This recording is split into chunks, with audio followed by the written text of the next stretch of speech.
अरे भौजी कोनो जुगाड़ कर ना।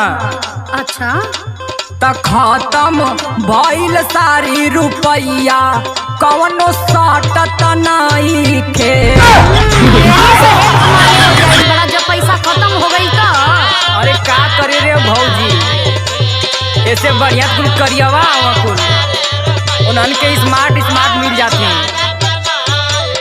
अरे देवर जी तोहार समस्या ढेर बढ़ियार बा हो।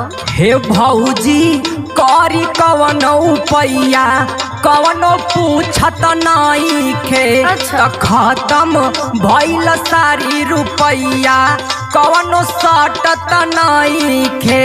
कौनो होखे जड़ी बूटी तू लियावा हो, कौनो होखे जड़ी बूटी तू लियावा हो, लड़की फसावे के तरीका तू बतावा हो।